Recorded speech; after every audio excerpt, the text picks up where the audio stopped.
to, it's the same thing as what we're talking about in today's culture and world with like the Me Too movement and women facing abuse from men, is when men get so upset and defensive and say like, well, not all men. Well, of course not all men, but there are enough men, and there's still the victims of the abuse. And because you have your feelings hurt that somebody told the story of the abuse, that's your problem. And that says more about you than it does about the story. Where are the quiet gays? Where are the quiet gays supposed to go? Welcome back, everyone, to Lesbian Book Club podcast. It is Black History Month, and so we will be covering 2 different books by Black authors that we're really excited to cover. But today we're going to hit you with a cinema edition, and we are going to cover The Color Purple. When we're talking about the movie, we watched the 2024 or 2023 edition of the movie with Fantasia Barrino and Taraji P. Henson, that cast, and we're super excited to talk to you guys about it. And Haley, you hadn't seen it, right? I hadn't seen it. I was really excited to see it, but my girlfriend told me before you watch it, you should look into it and look into a lot of the controversy around the film. And my girlfriend is a Black American, and I took that very seriously and looked into a lot of the, context around this film, and I'm so glad she told me that, because I think that it gave me a whole nother lens on this film than I would have had just if I had watched it on its own. Like on its own, it's a magnificent, beautiful, absolutely heart-wrenching piece of art. And knowing everything that went on in the history surrounding, obviously there's years and years of heart-wrenching history that that Black Americans have been put through in this country, but speaking just with this film, there's also a lot of controversy wrapped up in it, and a lot of stuff that happened with Black culture and consequences that happened after the original film came out. And I think it was really important for me to learn about that, and I'm excited to talk about it today. So, yeah. Yeah. And this movie is based on a book written by Alice Walker, who is a prolific Black author, poet, Pulitzer Prize winner, which she won for writing the book, The Color Purple.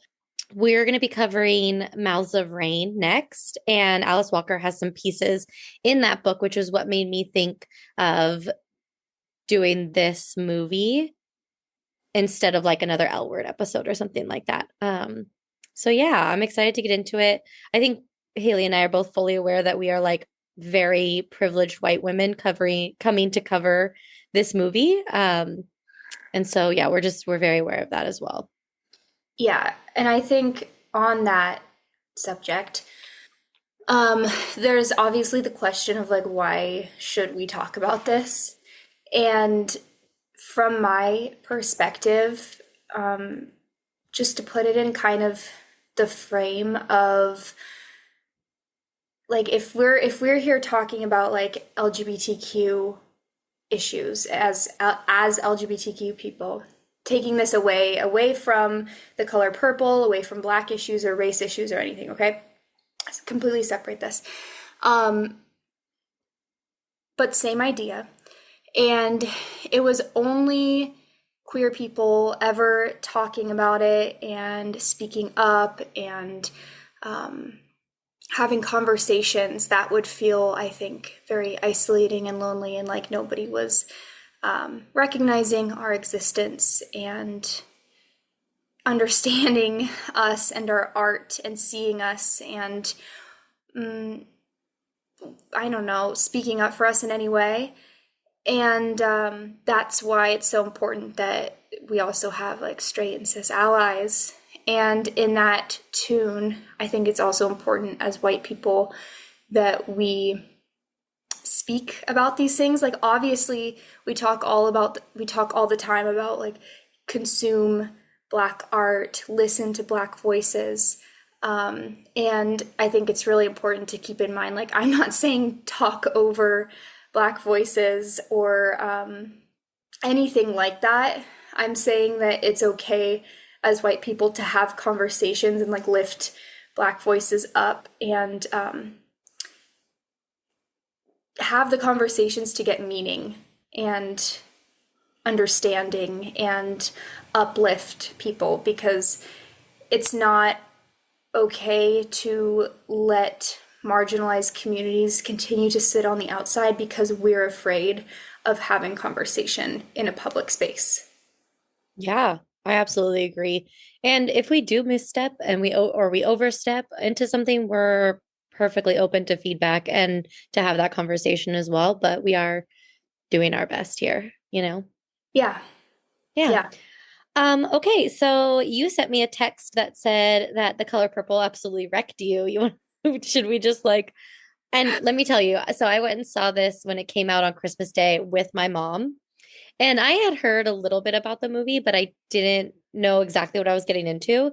I knew it was written by Alice Walker, but I didn't know that there was any lesbian undertone or like queer stories in it at all. And when that started to happen, when Shug and Celie went to the movie theater, I was like, hold on a second.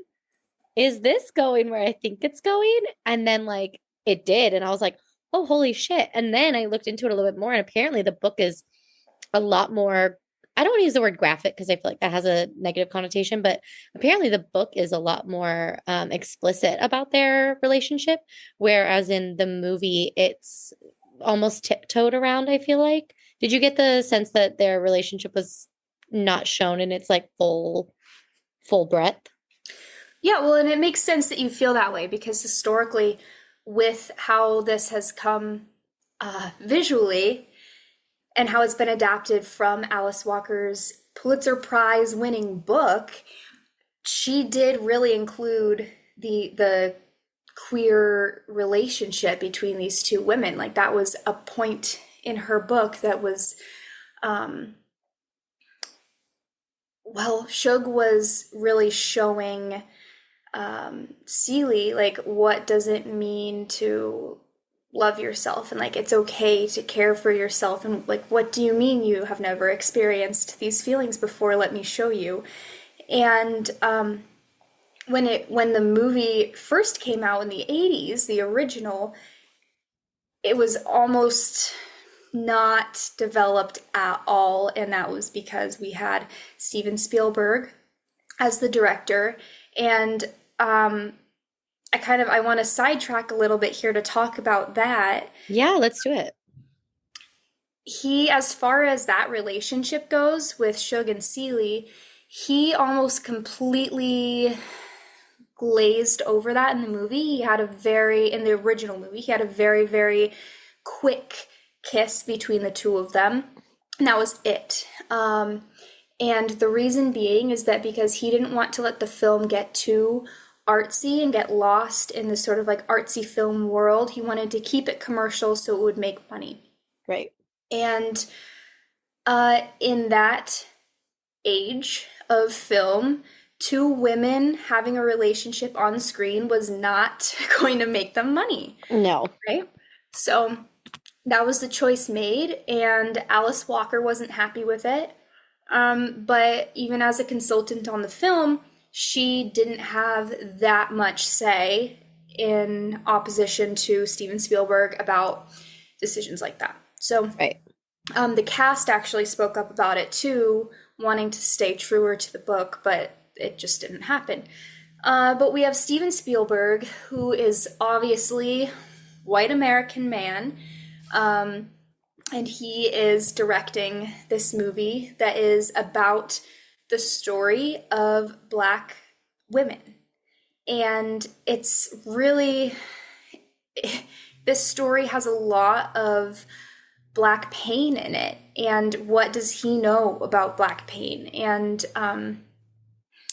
He had never directed anything that was a drama, like a fiction drama before. Right. He had never directed African American actors, and that was a big point of controversy. And so a lot of people were criticizing him, saying that he was way out of his depth and that he shouldn't have gotten this job at all, and this should have been directed by a black director.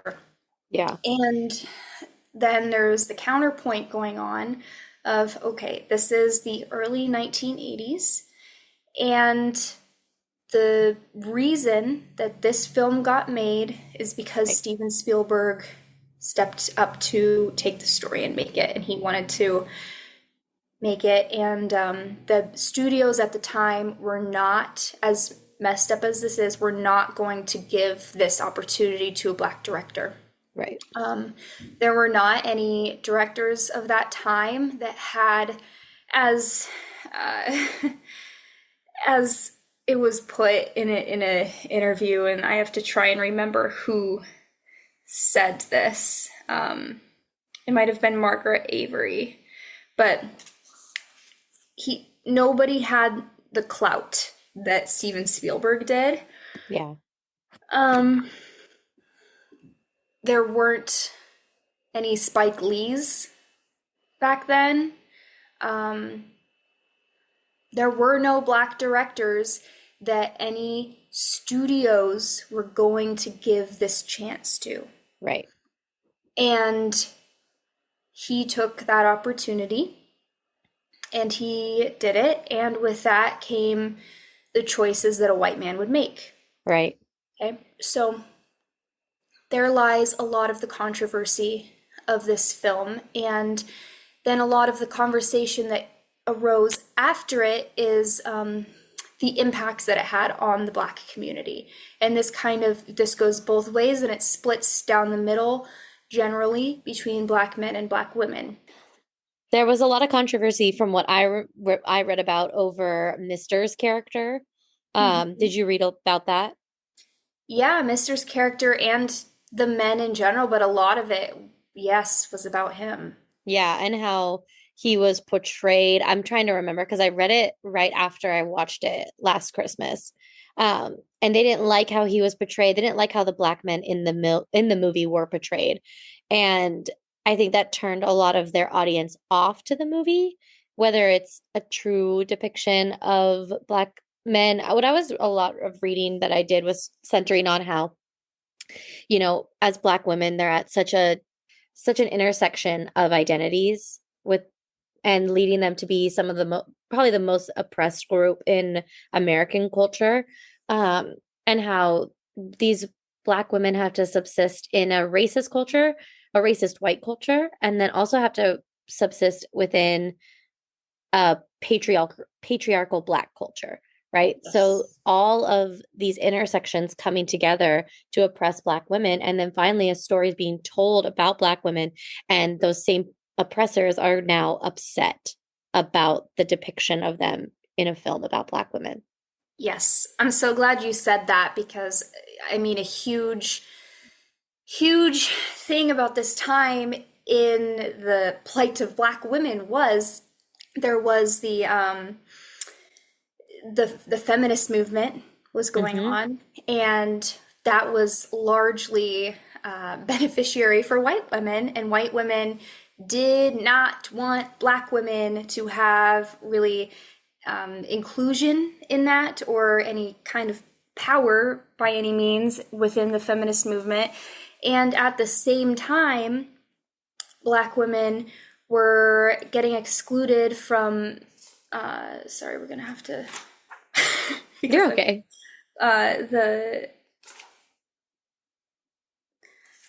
My notes are it's difficult to find what I'm looking for. I love when Haley always shows me her notes. You're talking about the civil right, like being excluded kind of from civil rights movement? Yeah, but what is it Which is called really interesting because Alice Walker's best friend is Gloria Steinem. Gloria Steinem is the godmother of Alice Walker's daughter. who is the one who coined the term third wave feminism. Right now, they were existing within second wave feminism, which was very racist.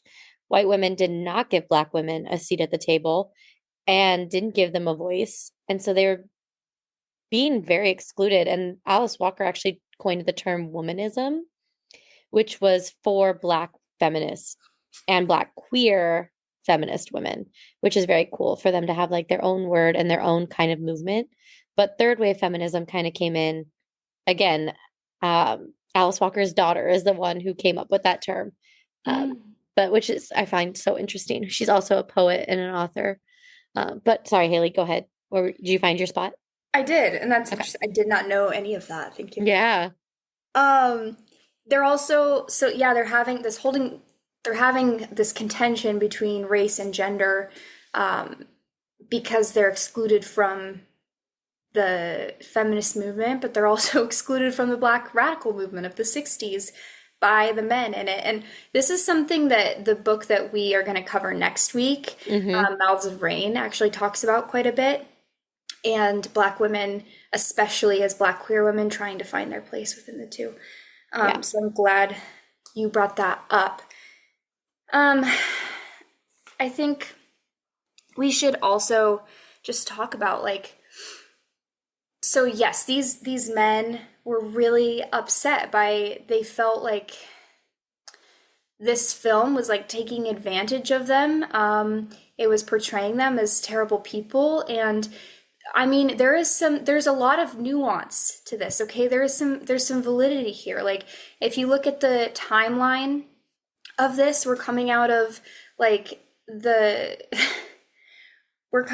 crack epidemic, where a lot of fingers were pointing at Black men. The unemployment rate for Black folks was 27% higher than white, and the incarceration rate for Black males was 6 times higher than white males at the time of release of this movie. And a lot of this, timing-wise, is coming from the backlash of the civil rights movement. So we know how the history works. It's a pendulum swing. So when an oppressed group gets a big win, like the civil rights movement, there's also going to be a huge backlash. And we're seeing in the, late 70s, early 80s, a lot of that coming to fruition with those stats. Exactly. We're also at the same time having women speak up, and they're saying that, hey, we have been getting abused, and this is a film that for the first time in mainstream film, Black women are able to see themselves. I mean, this is 1985, and this is the first time. It had 11 Academy Award nominations, and it didn't win a single one of them largely because the NAACP was protesting it because of the way the Black males were portrayed. And they boycotted it, they protested it, and so there was no way that this film could win any of these awards. I think it maybe took home one. But all of these actors that just gave phenomenal performances came home empty-handed. These are all Black actors, mind you, that walked home away with nothing. And to be honest, the Academy hasn't changed much. And I know you're saying it was because of the NAACP protests, but the Academy is known to be historically very racist and very patriarchal. We're still dealing with that, There's only white directors that are ever nominated, minus Greta Gerwig, who finally got her foot in the door but didn't win. So we're still dealing with that 30, 40 years later. 40 years, actually, 40 years this year. Right. So these women are saying, hey, what about us again? And which is the whole story of the book and the film. What about us? Look at what we're going through. Yeah. And there was a quote on an episode of NPR that Aisha Harris did. The episode was called Revisiting the Color Purple Wars. And she pulled this from, it was a live debate that was held on stage of a bunch of Black men. and the audience had a lot of Black women in it. And this is from one of the Black women that spoke up. Actually, you know what? I backtrack all of that. This particular quote wasn't from that. This was from a conversation that happened at Howard University, which, if you don't know, that's a traditionally Black university in Washington, D.C. And this was from a girl that said that Black men over-identified with Mr., and Mr. seemed to be the main character that everyone talked about. And even though there were other men in that movie, the women said the movie wasn't all about Black men. And in fact, if that's the way you saw it, then all of you have a very warped sense of who you are. And I thought that was so poignant, because it's the same thing, and my girlfriend pointed this out too, it's the same thing as what we're talking about in today's culture and world with like the Me Too movement and women facing abuse from men, is when men get so upset and defensive and say like, well, not all men. Well, of course not all men, but there are enough men, and there's still the victims of the abuse. Right. And because you have your feelings hurt that somebody told the story of the abuse, that's your problem. Right. And that says more about you than it does about the story. Right. So anyway, that was one of the things. And then the other really great quote I wanted to pull out of here and share with you guys was, with The Color Purple, the breadth of Black women's pain and joy was finally being rendered on screen through several distinct characters all in one movie. This was huge. It shouldn't and doesn't take anything away from Black men's experiences to acknowledge and celebrate this. Or, as one woman interviewed about the controversies by the New York Times put it, Black women should not be sacrificed for Black men's pride. Amen. Holy moly. What I'm hearing too from these like quotes is, just because we're talking about Black women's abuse doesn't say anything or take anything away from the racism and abuse that Black men have gone through. Right. It's not a zero-sum game. Everyone is being oppressed. Yes. And we can take time to talk about each groups. And The Color Purple is trying to talk about Black women's oppression, Black women's abuse, the things that Black women have to go through on the daily and suffer through. That doesn't mean to say that Black men don't go through hardship, right? It's not that complicated. But the fact that they're identifying so hard with this one character says a lot about maybe how they see themselves. Right. And and we'll talk about this when we get into the film, but Mr. was a victim in his own right. Doesn't give him an excuse at all for how he treated people. But he was a victim in his own right. And there's so much nuance in this story and in the context around it. And I just want to kind of finish up this conversation with how this conversation has kind of changed as we've gone through the years. Yeah. Because while it was just it was so contentious back then about this film, right? And also I need to add, as we talk about queer stuff in this podcast, one of the big complaints that men had was that they showed two women kissing on screen, and that's going to hurt the masculinity of Black men, and it's going to encourage women to go to each other for comfort instead of their men. And I mean, there were still complaints like that when that movie came out again in 2023. Yep. Although the rate of those complaints largely went down, and that wasn't like the main conversation surrounding this at all when it came out in 2023. But that just needs to be said. I think we're going to hear about Cortland Malloy right now. He is a Washington Post columnist, and he was part of that onstage debate that I was talking about earlier. Okay. He was brought on as a speaker for this, okay, to be part of the debate. And he was vehemently against this film. And he now concedes that he might have been a little too quick to dismiss how many Black women responded to the movie at the time. This is a quote from him. "My mother was from a little town, a little farm in South Carolina, and so she knew. She knew how people are when, there were men who were abusive. So her objection was that I was too willing to dismiss the fact of abuse as if it did not happen. I was just not ready to deal with it.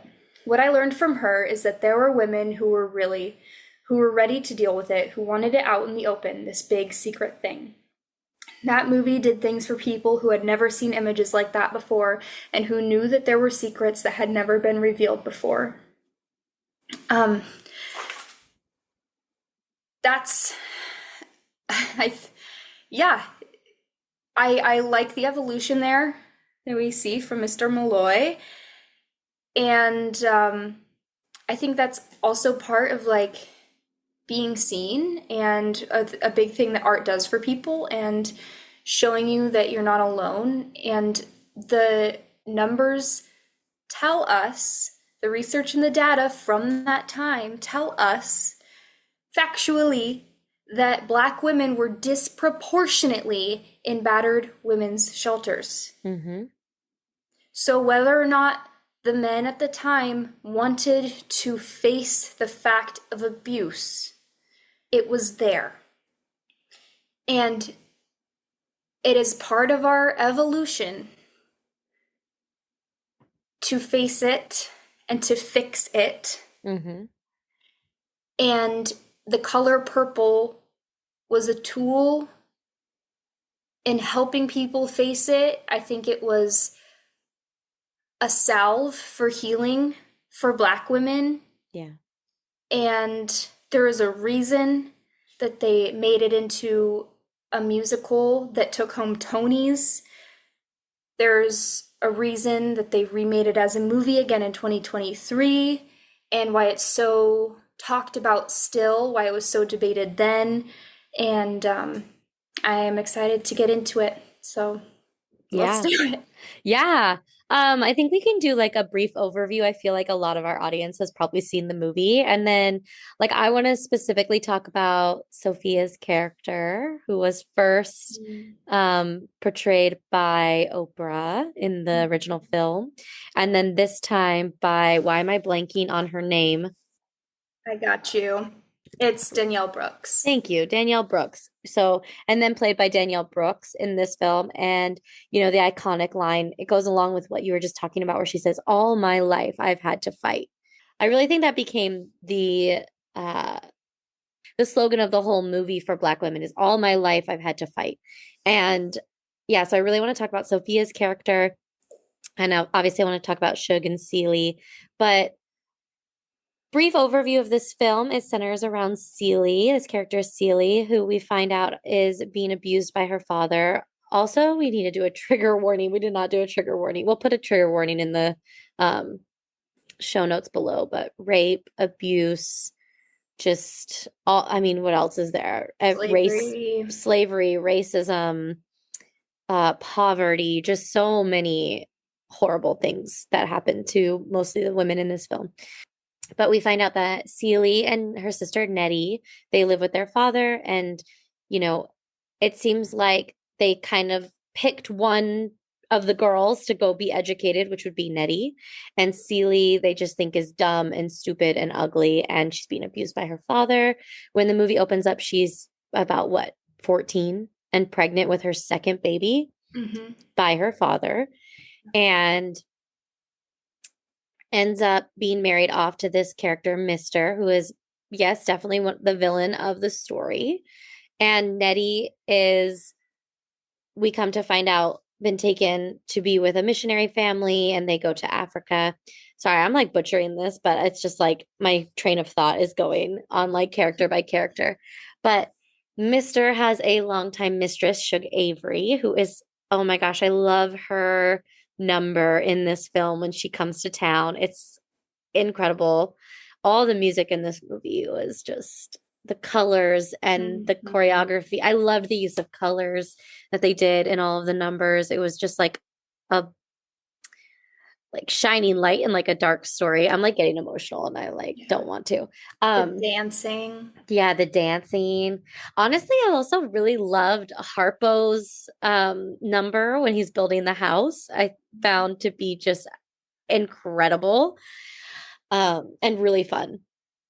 But yes, so Seeley becomes married to Mr. and has to raise his kids and do all the housework. One of the kids is Harpo, who ends up growing up and marrying a character named Sophia, who is like our a heroine. I think she's such a heroine of this movie. I mean, all the women really are.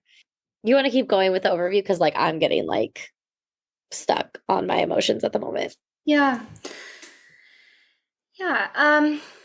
So Shug Avery comes into town and she has a really big effect on Celie. Throughout this whole time, Celie has been without her sister in like a very profound way because Mr. has been hiding her letters. And so Celie does not know if Nettie is dead or alive. Shug Avery kind of introduces Celie to a new way of being, as does Sophia. And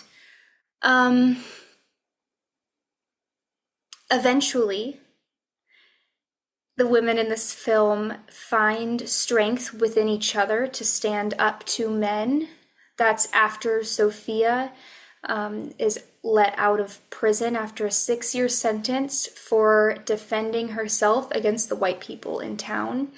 And can we talk about real quick the other villain of this story, which is the mayor's wife? Yeah.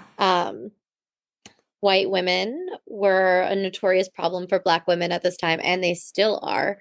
But the reason Sophia is put in jail for 6 years is because she didn't want to work in the mayor's wife's house as a maid. Like she didn't need to do that. She was perfectly set up. She had her husband. I don't know if she worked, but her husband obviously worked, and they were very well off. And she was just like, no, like I don't want to do that. And because she said no to the white woman, she was put into jail for 6 years and probably terribly abused in there. Like when she gets out, she is a shell of a human. And we do see that Celie goes and visits her like every week, which I think was a saving grace for Sophia at that time. Yeah. Yeah. That whole storyline we've got to get into. It's really, shattered me. Oh God, yeah. So they find strength together within each other to stand up to their men, and they're able to go with Shug and have a new life in Memphis. And it's from there that Mr. faces what he believes to be the curse of Celie. He has to find it within himself to be a better man and faces some trials and must pass them and does. And Celie, during this time, is making a life for herself. She comes upon some land that she finds out is rightfully hers with the death of who she thought her father was. And Mr. comes to visit her. She's able to forgive him.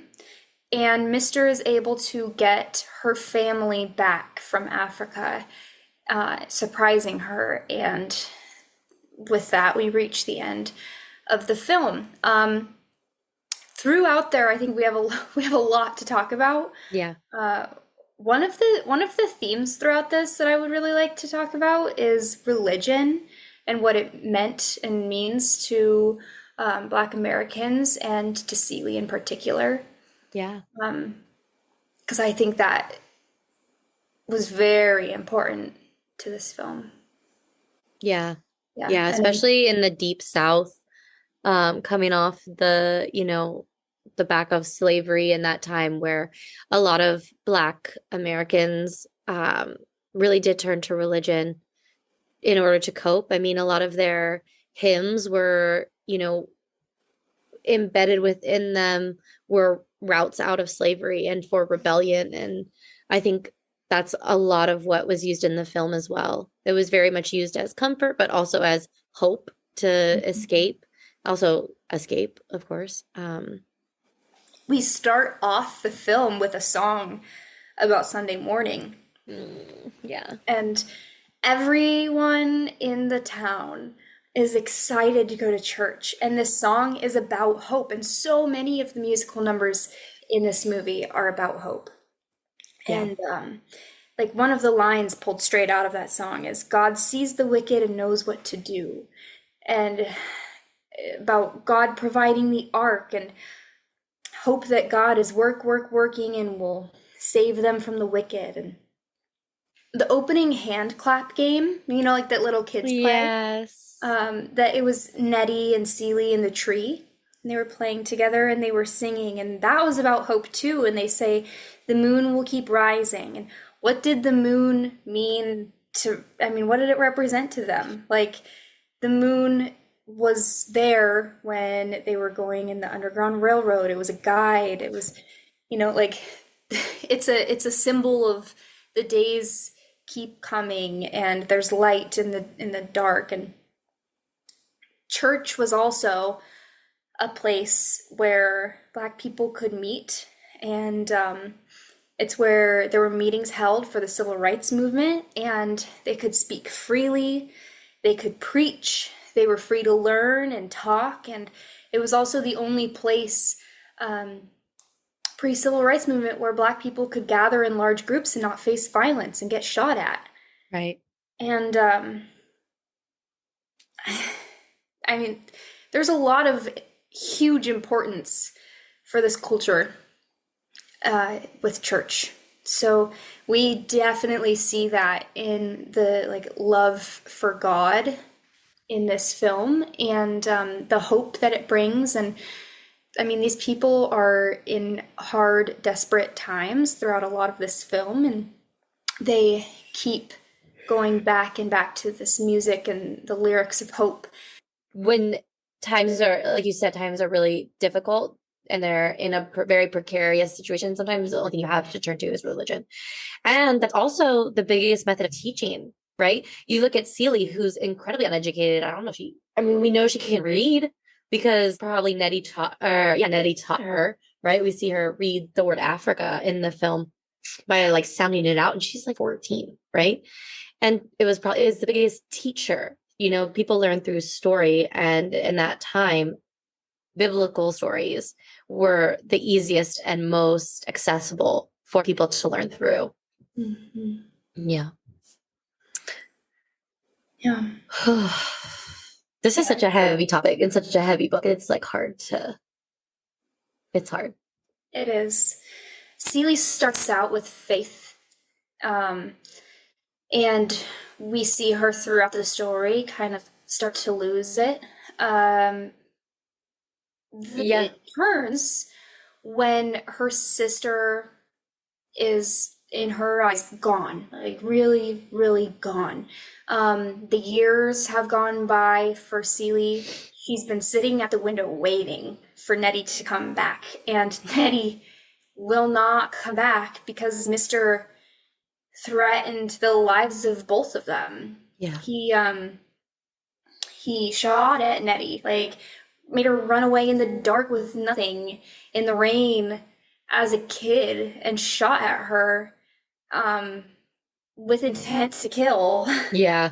And told her that if she ever comes back, that he'll kill both of them. And Celie just had hope that maybe one day she would see her sister again. And that was the only person that loved her in her eyes. And at this point, she's like middle-aged. And finally, this hope is gone, that her sister is out there and coming back for her. And this is where we see her start to question her faith. And she starts to get it back. Her faith has a revival later on in the story when she has sisterhood again. And it's not with Nettie, because Nettie still isn't there. But she finds sisterhood through other people in this story, like through Shug Avery and through Yeah. Sophia and through Squeak. And I mean, that's another big theme in this film that I want to talk about, and I think is really important.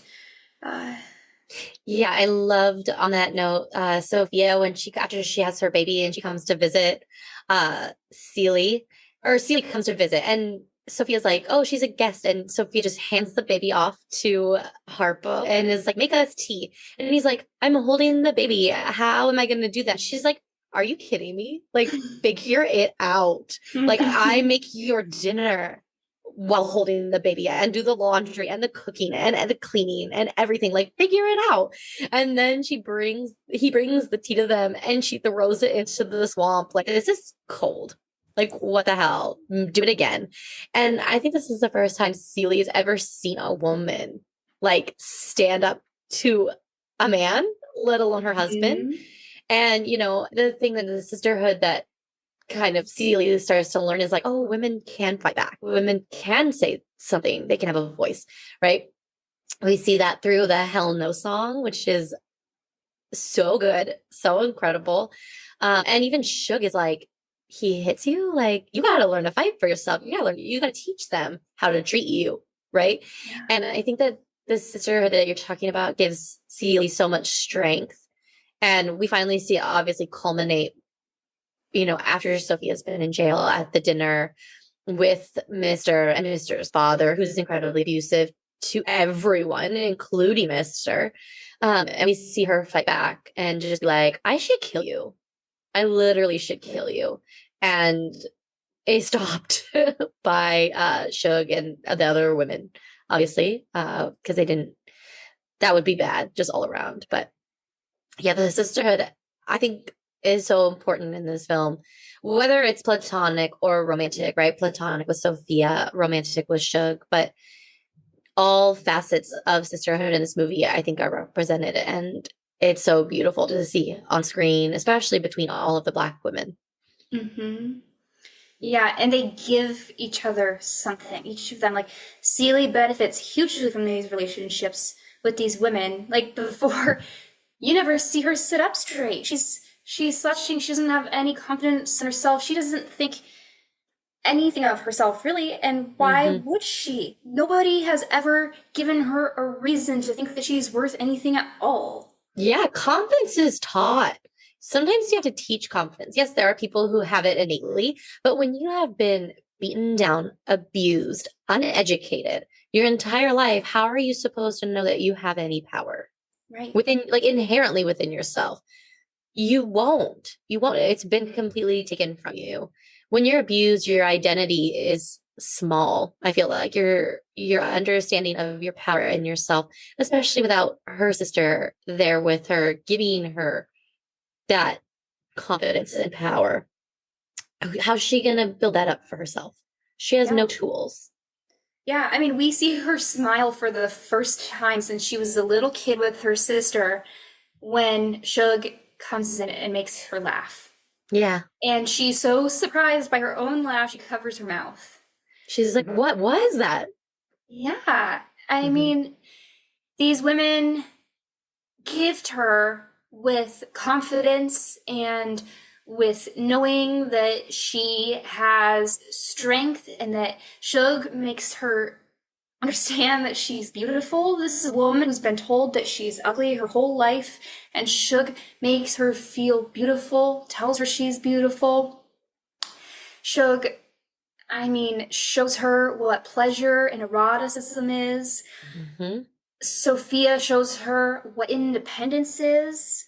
Yeah. And what, like, Celia has been quiet her whole life. Both of these women come in and show her that it's okay to take up space, that it's okay to be loud, that it's okay to not let men walk on you, that, like, you can be a person. Yeah. And at the same time, this is not a one-way relationship. Celie gives back to them. Celie breathes life into these women too. Shug Avery, when she leaves the first time, she says, of course I'm coming back. Nobody loves me as much as you do, Seely. That was And so, I'm like, that was so beautiful because you do think it's like a one-way thing. Like, oh, Celia's learning all this stuff, but like also Celia knows how to love. Like yes. she has been taking care of people her whole life. Like she also has that like kind of childlike love Yeah. for, I feel like for Shug. And I think for Shug, who's always been wanted by men, right? She's very like um sultry and beautiful and men always want her, but to be loved like purely for like herself as opposed to like what she offers them. Like because even in the song that she comes to town, all the men are like, oh my God, like Shug's coming. But and again, in a very sexual way. And Celie, one, I don't even think knew that was an option to be with a woman, but just like loves her so purely as a person, right? And with Sophia, like she was the one who came and visited her while she was in jail every week and would bring her things. And like, and I think that Celie views those actions as like, yeah, like this is normal. This is just who I am. But also to those women, like they also hadn't experienced that, you Right. know? And so they're like, no, like we love you. We love you. Yes. And everyone in this film just wants to be loved. It's like what Shug was saying when she was explaining God and how he's everywhere to Celie when they dropped the line about the color purple where the Yeah. film gets its name. And I mean, Shug just wants to be loved, and Celie just wants to be loved, and Sophia just wants to be loved, and they all want to be seen, and these women see each other. And I Yeah. just, oh, it's so beautiful. I love it. And I think at the same time, we have to bring up that this was not a smooth sailing relationship by any means for any of them, because something that happens with women sometimes is that when there is a very strong woman like Shug or Sophia, that when somebody is feeling vulnerable or jealous or maybe a little afraid, then they say, oh my gosh, that strong woman needs to be put in her place. Yeah. And Celie does that with Sophia. She knocks her down a peg by telling Harpo that he should beat her to get her to mind him. And Yeah. Sophia right away comes and confronts Celie and is like, why did you tell him that? Right. I thought we were friends. Yeah. And that was especially heartbreaking because Sophia had just told Celie, you're my only friend around these parts.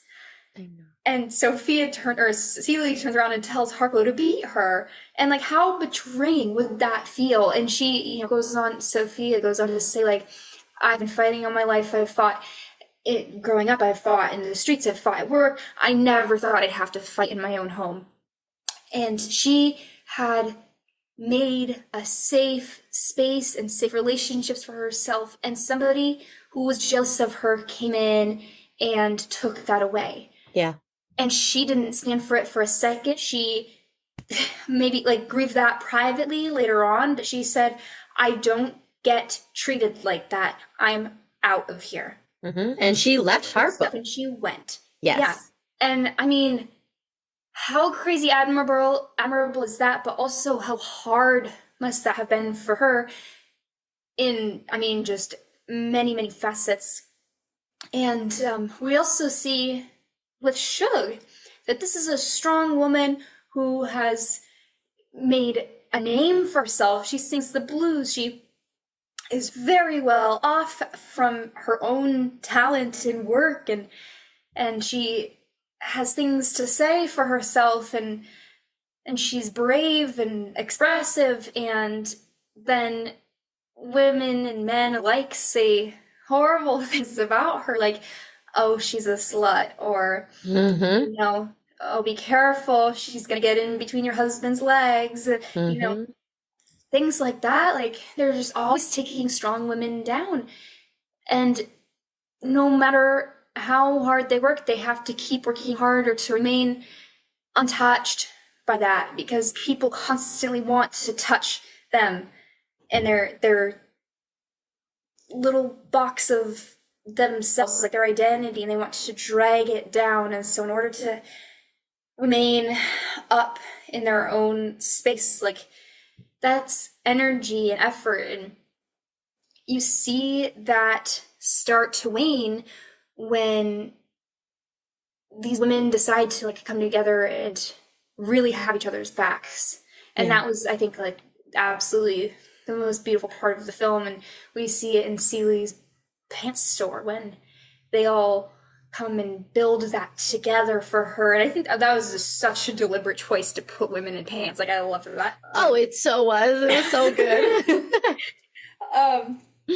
And I don't know, just do you have anything to say on any of that? No, yeah. I mean, that irony wasn't lost on me as well. The pants. I was like, yes, get them. But yeah, no, you also see, like I talked about earlier, when Celie does come from Minister, and the women are actually the ones to stop her from like killing him, basically. And they all leave together. Even Squeak. Squeak is who Harpo is with after Sophia, because Sophia has a whole other husband with other kids and is happy and has like built her life again after leaving Harpo. But Squeak even leaves with them. And to me, I was like, see, like even that little part I just adored in this book, because Celie didn't need to be nice to Squeak.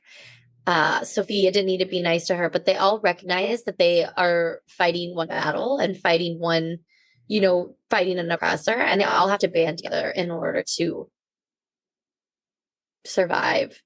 And so they all leave together, and I love that part. And then the part at the end too, when everyone comes together and Nettie comes back and the kids, because also we didn't mention the two kids that Celie had were being taken care of by Nettie. She found them because the missionaries are the ones that took in those two babies, and then Nettie as well. And she was like, oh, I know, these are like your kids. And they all come back together. And I love the women in that scene. It's just like a beautiful, they all like hold hands. And yes, the men are there as well, of course.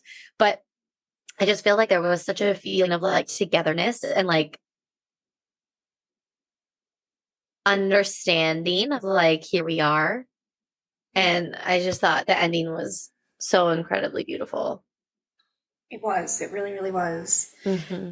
Something I really loved about the table scene too is that when all the women got up and left, who was left but Mister and his dad, old Mister, and they had nothing left but each other, and they were sitting at the heads of the table looking at each other like a mirror. Mm-hmm.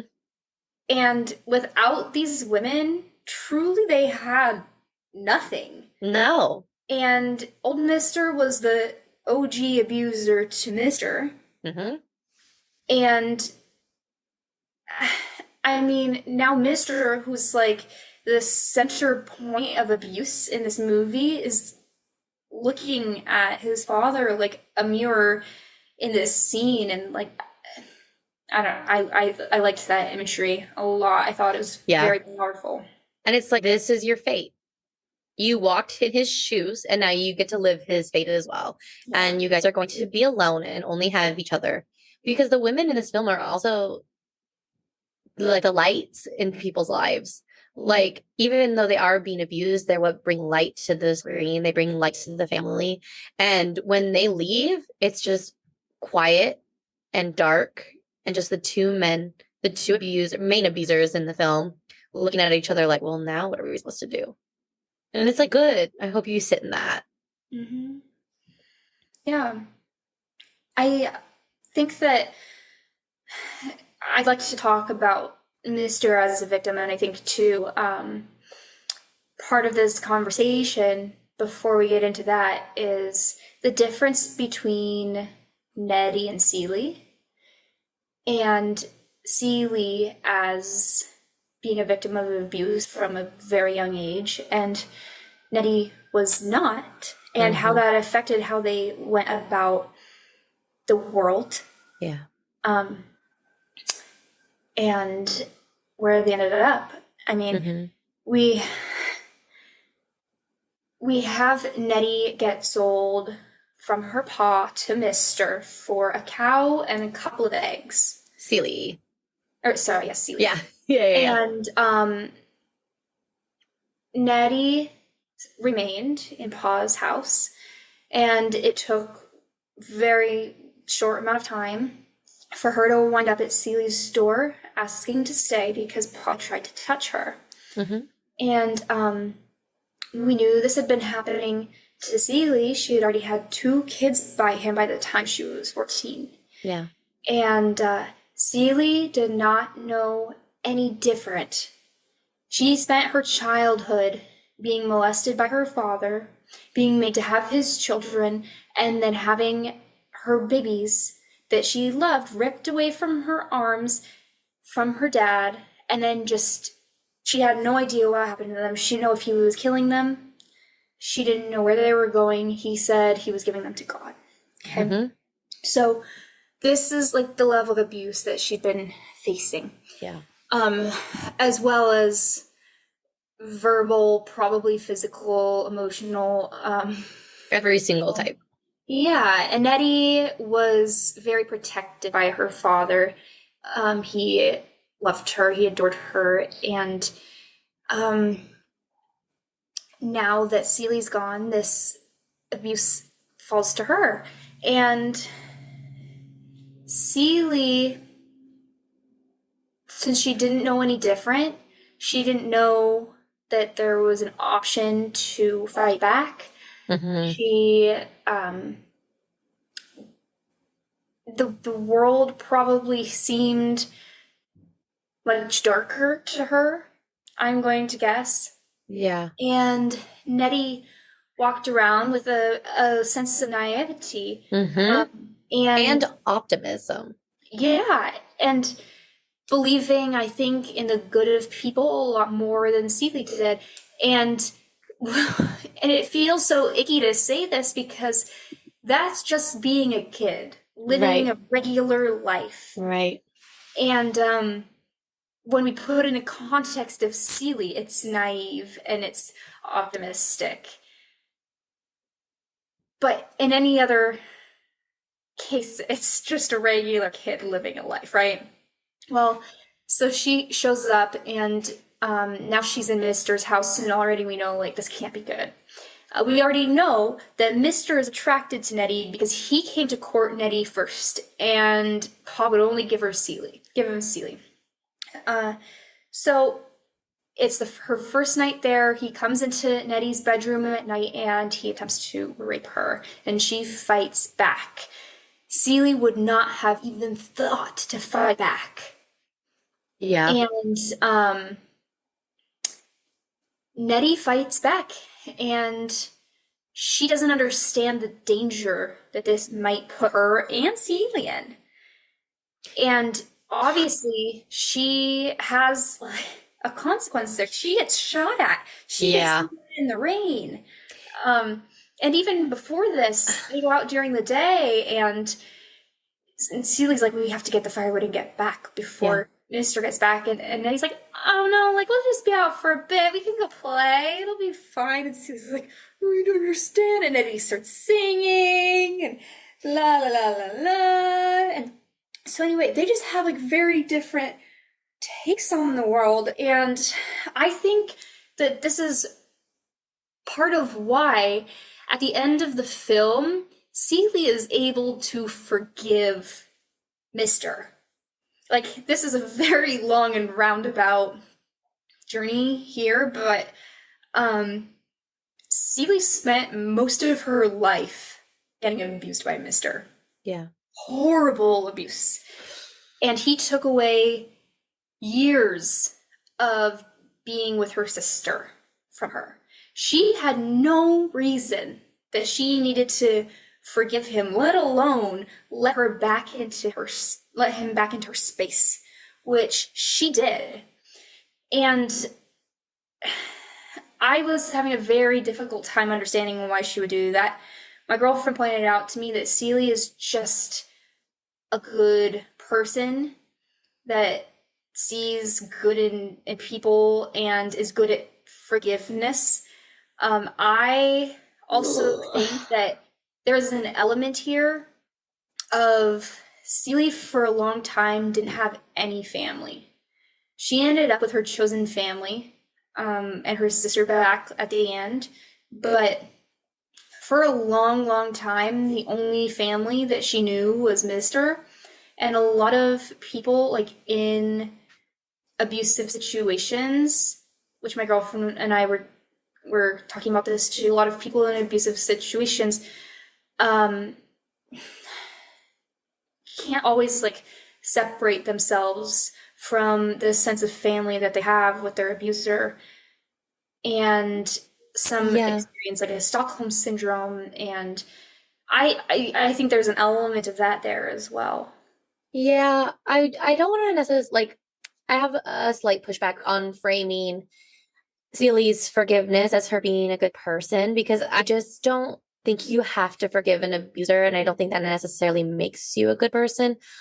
Like I think, yeah, for me, I go with your second point of like it being more Stockholm syndrome, like and also being uneducated and her only education being religious, like a religious education, which obviously harps a lot on forgiveness. I mean, I think it's amazing that she can find it within her soul to forgive Mr. I absolutely wouldn't. And I wouldn't blame anybody for not forgiving their abuser. And I want to go back to you talking about how the approach of life between Nettie and Celie are like so different and how like I think that, Celie's being docile and not fighting back kept her alive. And had she fought back when she was a little girl, I think maybe she did, right? And she was probably very easily shown that, like, oh, it doesn't matter if you fight back, right? And then that's just continually, uh, what's it called?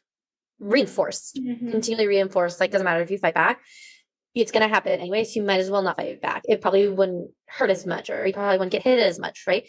But Nettie, on the other hand, being her naive and optimistic self, which she has every right to be because children should be naive and optimistic, thought back when she was bigger, right? And she had to do it back to back. She had to fight off her pa, and then she had to fight off Mr. back to back.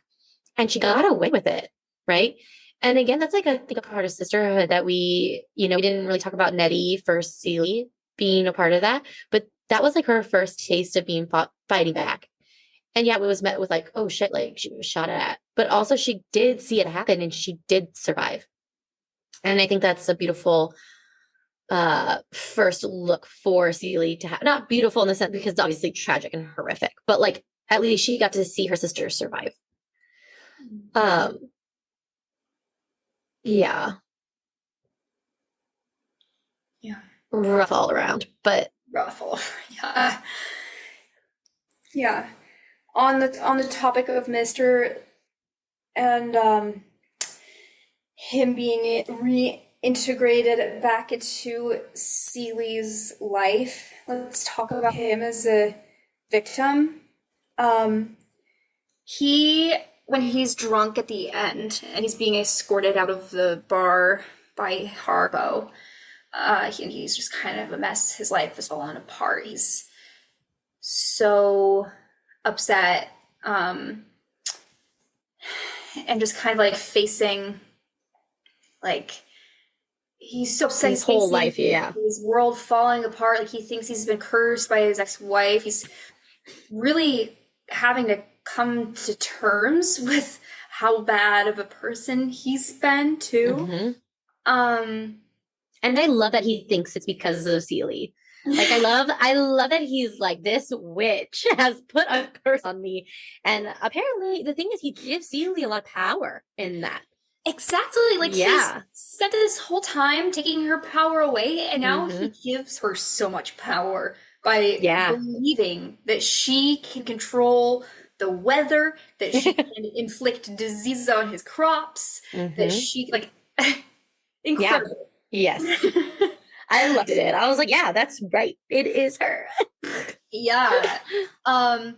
He says something that gives you insight onto why Mr.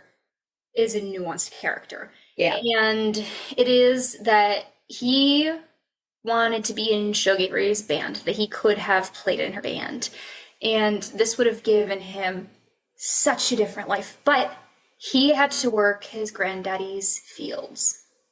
And obviously that's turned into his whole life, and he's lived this life of extreme poverty. And now he's struggling with crops that are diseased, and from his workers' comments, like, this is not the first time it's happened, and he has been grieving the life that he thought he would have. Right. Which doesn't give him any excuse, but it does give a reason, right? Like, poverty can have they've done studies about poverty and how it affects your mental health and how it affects your literal brain. And it is like a key indicator of either becoming an abuser or being abused. Just higher likelihoods all around. And obviously his father fucking sucked. And I'm sure he was physically abused. Yeah. Yeah. Yeah. Yeah. Menopause. Yeah. So I was going to say that I think that I don't want to give too much time to Mr. Storyline because he is such a villain, but it is nice to point out, like, this is where he's coming from. But again, it doesn't give him any excuse to treat the people surrounding him the way he did. Okay. Guys, we're going to pause here and we're going to split this into two parts because there's just too much to talk about. We need to talk about Sophia. We need to talk about all the joy in this. We need to talk about all the, queer themes throughout this. There's just so much to talk about. And we think that, giving a Pulitzer Prize winning book and Academy Award winning movie, all its due justice. But, yeah, we're going to also keep reading Mouths of Rain. We cannot wait to talk about it. I'm thoroughly enjoying it. I think it's so good. And it's an anthology, which is great because there's poetry and there's essays, there's story. There's so much in it. I hope you guys are reading it. It's brilliant. Yes. I also want to shout it out. I'm going to do this next time too. I'm going to shout out pieces of Black art this month. Ooh. And next time I'll have other books that we are covering that aren't necessarily queer, but this time I put this on our Instagram page earlier this week as well. But a really, really great podcast that I love is Black History for Real, and that's with Francesca Ramsey and Conscious Lee, and it's by Wondery, and they do a brilliant job. These are two Black podcasters, do a brilliant job of covering Black history throughout the world. And they're so smart, they're so articulate, they have taught me so much. There's a lot of stories about specific people that are like multi-episode. They do both US history and history in like African countries. I love them so much. Go take a listen because clearly you like podcasts if you're here. Yes. I love a good multi-part historical figure podcast. So I'm going to check them out as well. They're on my list. I'm subscribed. But yeah, I can't wait to talk to you guys again and get more into the joy of The Color Purple. And if you haven't watched it, watch it now and then come back for the rest of our discussion. Thanks, guys, for joining us. Love you guys. Lift Black voices always. Yes. Bye. Yes. Bye.